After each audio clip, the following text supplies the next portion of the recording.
आथिखालाव आसामाव थाखानाय जा मोन 14 स्केड्युल ट्राइब दङ बिसोरनि जेबो खहा जायालासिनो गोदान जा मोनद' हारिफोरनोहाय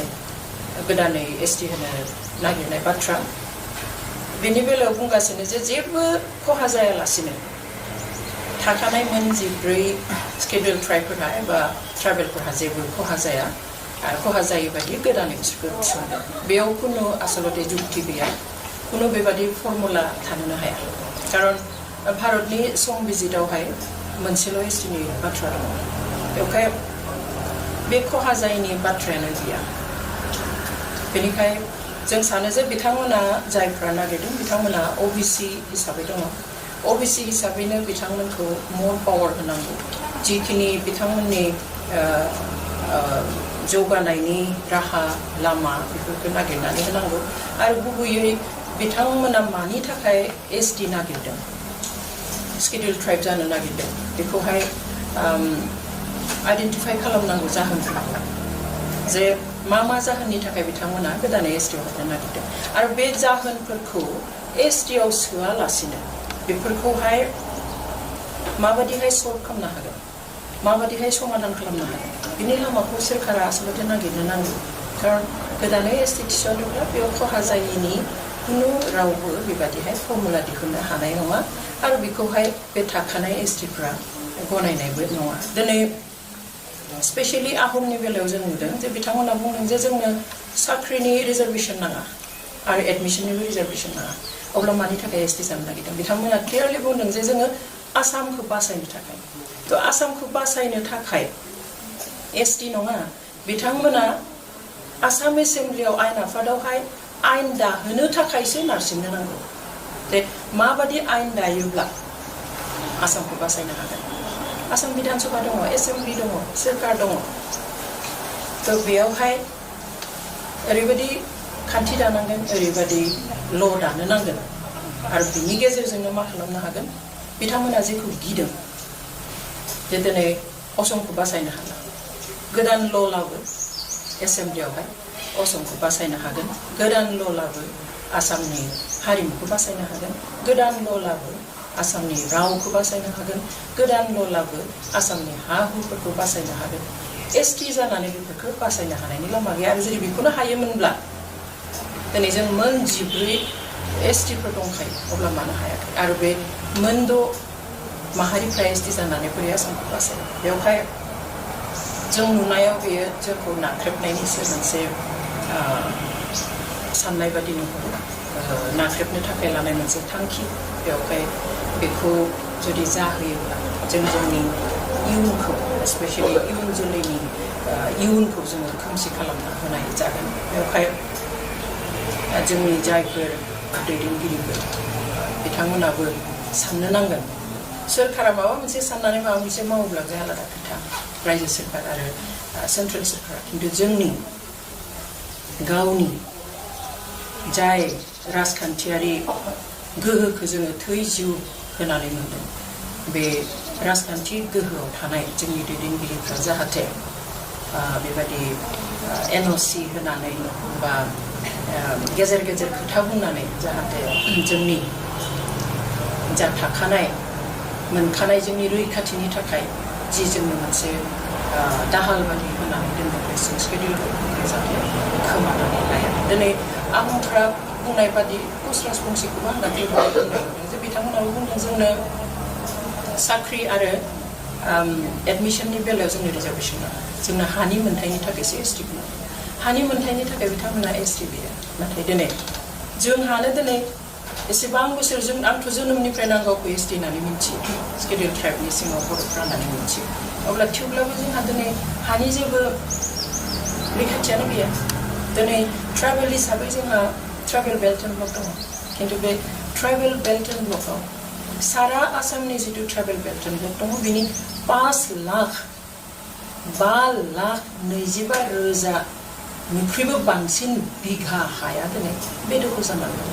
नन ट्राइबेलफोरा हाबनानै दङ बा एसटि जानानै जों दिनै ट्राइबेल बेल्ट एन्ड ब्लकआव मा रैखाथि मोनो दिनै बिटिसिनि मोनबा डिस्ट्रिक्टआवहाय 10,000निख्रुइबो बांसिन माने बिघा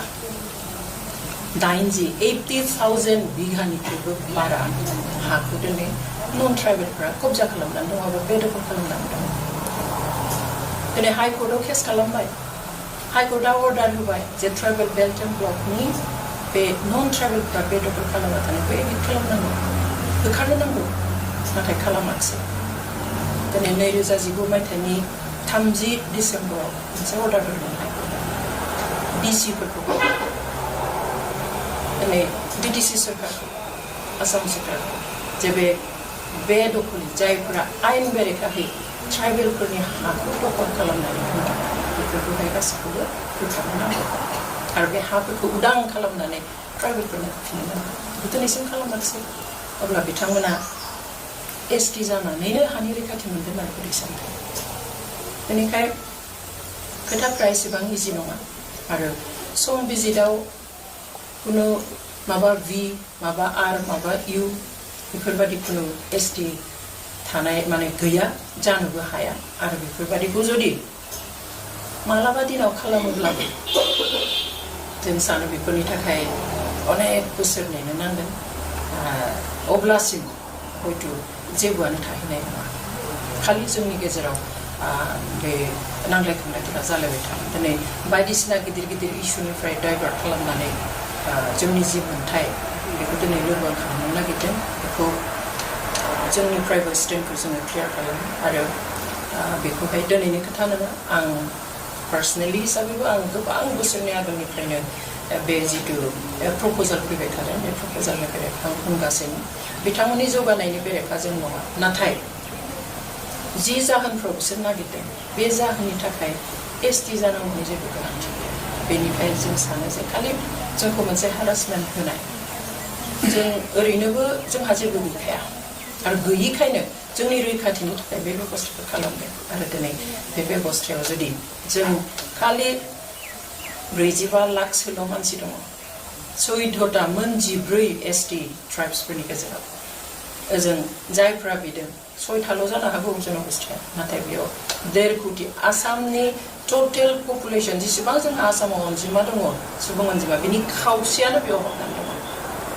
अब्ला माबादि बेलेन्स जानो